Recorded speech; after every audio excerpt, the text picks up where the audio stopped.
Who is the Antichrist? And where will he come from? I will reveal a date on an ancient clay tablet and a hidden number in various biblical prophecies that point to the exact day a world leader would appear. Then I will reveal the man who rose to power on that day and how he's connected to the Antichrist and the end times Babylon. When you see this evidence, you will realize that almost everyone is looking for the Antichrist in the wrong place.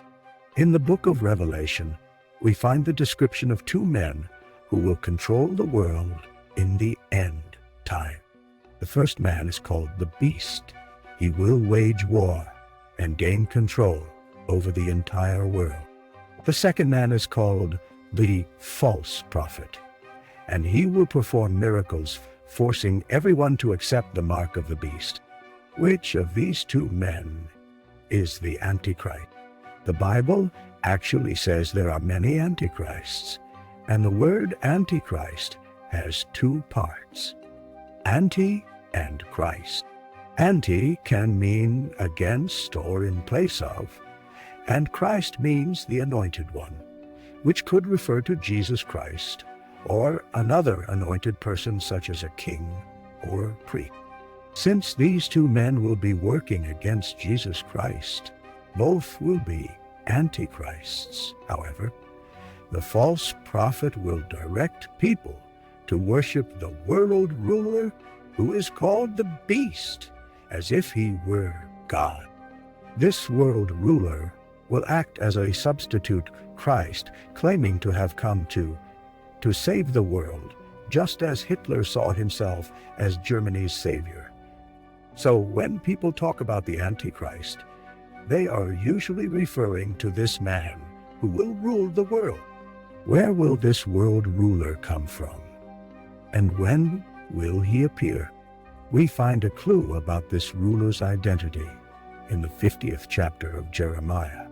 In this prophecy, the man who will rule the world in the end times is called Nebuchadnezzar, king of Babylon. Nebuchadnezzar was the king of Babylon over 2,000 years ago, and at that time, Babylon was the most powerful empire the world had ever seen. But a few decades after Nebuchadnezzar's death, the Babylonian Empire was conquered. Eventually, the city of Babylon was abandoned and disappeared. But the Bible uses Nebuchadnezzar and his great Babylonian Empire as a symbol. Or in the book of Revelation, we find a description of this end times Babylon, which will reign over the kings of the earth in the end times. This Babylon represents the political, economic, and religious power that will dominate the world shortly before the return of Jesus Christ. And the man called the Beast, or the Antichrist, will be the leader of this end times Babylon. To understand exactly where this end times Babylon will be located and when it will appear here, we can turn to an enigmatic prophecy in the book of Daniel. Daniel chapter 4 describes a dream that Nebuchadnezzar, the king of ancient Babylon, had in his dream.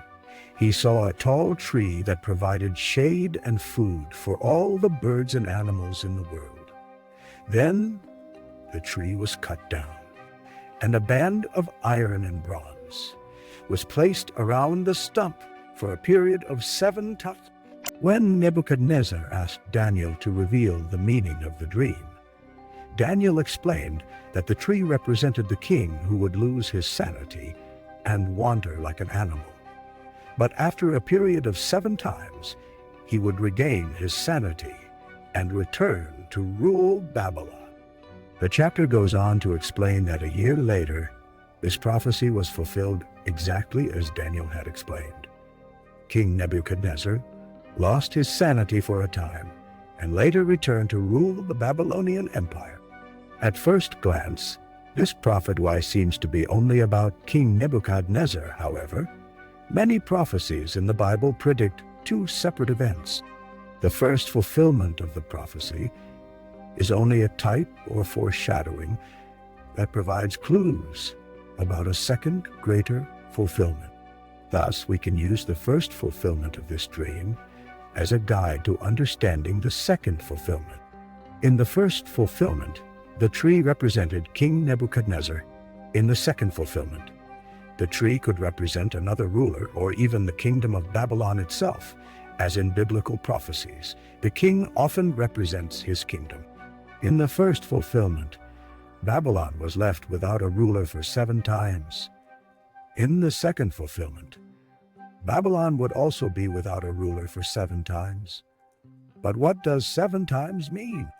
You can find the answer by comparing 2 passages in the book of Revelation.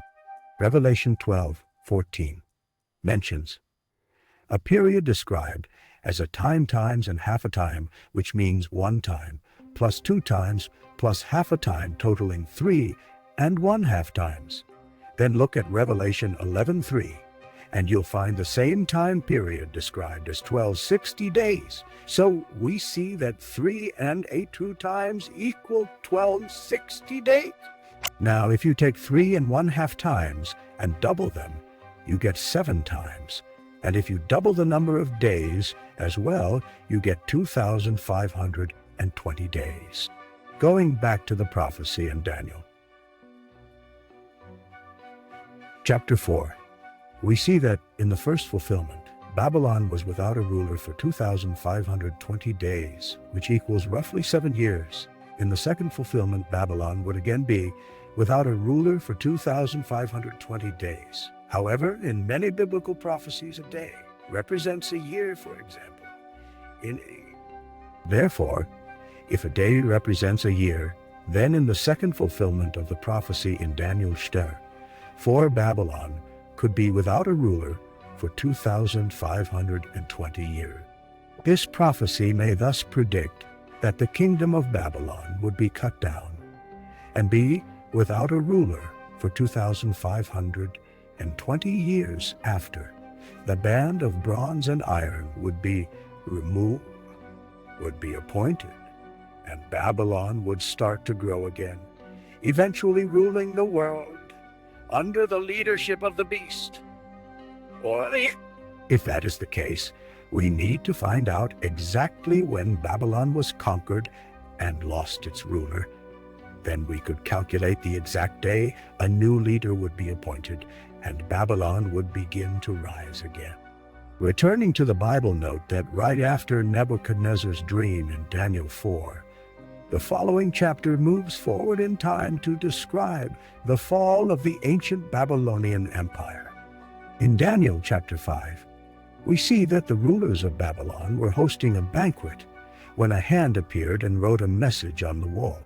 The king and his guests were terrified as they couldn't read the message. So the king summoned Daniel to read and interpret the writing on the wall. The message said, "Man, teal, and parson." Daniel explained that the writing on the wall meant that the kingdom of Babylon was finished, and that God had given it to the Medes and the Persians. But there was also a second numerical message hidden in this inscription. If you have a Bible with footnotes, you may see that these words are explained as units of currency. Men is a mina which is worth 50 shekels. Tel is a shekel, and paran means divided, or halves referring to half a mina, or 25 shekels. If you add these values together, you get 126 shekels. But the shekel was not the smallest unit of currency. The smallest was the gerah, and there were 20 gerahs in a shekel. So if you multiply 126 shekels by 20, you get 2,520 gerahs. Notice that this is the same number we found hidden in Daniel Shter 4. This is a second confirmation that 2,520 years would pass before Babylon would begin to rise again. Returning to the story, while the rulers of Babylon were holding a banquet, the Medes and Persians had already conquered the kingdom and were invading the city of Babylon that very night. We can find the exact date recorded in the Nabonidus Chronicle, which states on the 14th day, Sepher, was captured without a battle. Nabonidus fled. On the 16th day, Gubar, governor of Gutium and Cyrus's army, entered Babylon without a battle. Separ was captured on the 14th day of the Babylonian month of Tishri. In the year 539 BC, 2 days later, Daniel informed the rulers of Babylon that the kingdom had already been given over to the Medes and Persians, and that same night, the city of Babylon also fell here from an ancient clay tablet. We have the exact date marking the start of the 2,520 years. It is important to note that the dates in biblical prophecies always use the Hebrew calendar. The month Tishri in the Babylonian calendar corresponds to the month of Tish in the Hebrew calendar. Thus, the city of Separ fell on the 14th day of Tish in 539 BC, and 2 days later Daniel declared that the kingdom of Babylon had been handed over to the Medes and Persians. So we will begin counting from the 14th day of Tishrei in 539 BC, adding 2,529 BC. On that exact day, the Chancellor of West Germany was suddenly replaced by a man named Helmut Kohl. This did not happen in an election. Instead, the new leader was selected by the German parliament after a constructive vote of no confidence. In other words, government leaders decided to choose a new chancellor without holding an election. This was the only time in German history that a leader came to power in this way. Was Helmut Kohl's sudden and unexpected rise to power on October 1st, 1982, a second fulfillment of the prophecy in Daniel 4. Consider these 3 facts and decide for yourself. Fact 1: 8 years later, on the exact same day Helmut Kohl came to power, East and West Germany were reunified under his leadership. This was on October 3rd, 1990, which corresponds to the 14th day of Tishrei in the Hebrew calendar. Do you know why East and West Germany were originally divided? In the First World War, Germany and its allies conquered a large part of Europe. Then again in the Second World War, Hitler led Germany to conquer most of Europe. After these 2 wars, the other world powers did not want Germany to rule Europe again. So they divided the country, dismantled its military, and destroyed many of its factories. But in 1990, Germany was reunified by the man who rose to power precisely on the day the Bible predicted Babylon would start to rise again. Fact 2: Helmut Kohl was the primary advocate for uniting the countries of Eastern and Western Europe into a world power. He was one of the 2 men who drafted the treaty that founded the European Union, establishing the euro as Europe's common currency and paving the way for Eastern European countries to join the European Union. The prophecy in Daniel chapter 4 indicated that when the band of iron around the stump of Babylon was removed, a new tree would start to grow from the same roots. If you look at history, you will see that Europe's roots go back to Rome, Greece, and ultimately Babylon. In the Bible, end times Babylon is described as a woman riding a beast. You can find the same image of a woman riding a beast on the reverse side of some 2 euro coins, where the woman represents Europe.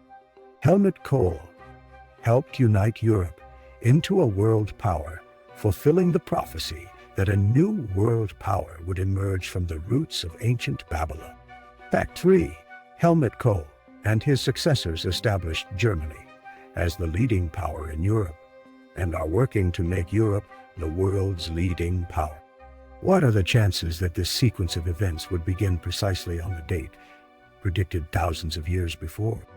Since October 1st, 1982, a new world power, a new Babylon, has been emerging in Europe, and most people are unaware of what is happening.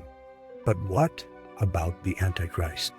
Helmut Kohl retired from politics in 2002 and passed away in 2017.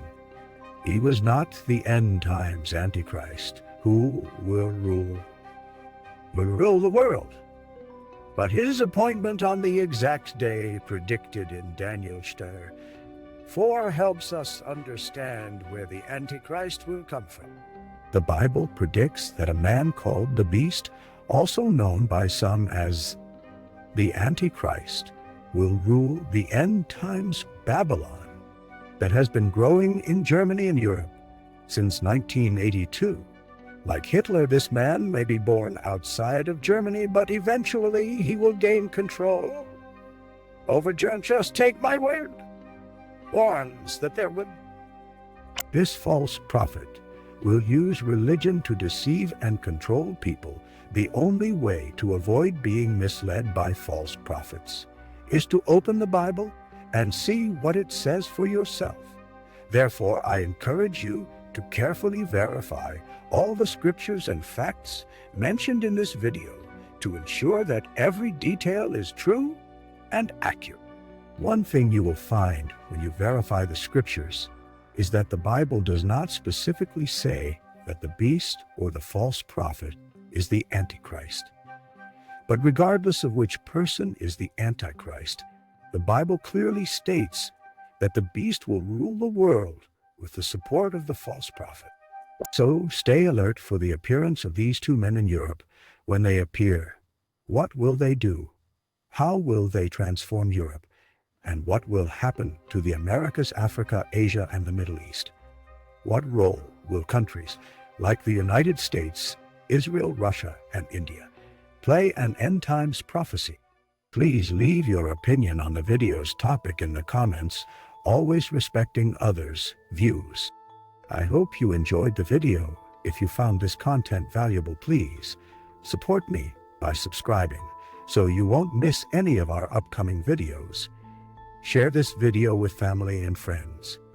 Give it a like and leave your thoughts in the comments. This helps the video reach more people together. We can enlighten more minds and expand our understanding. Thank you for being here and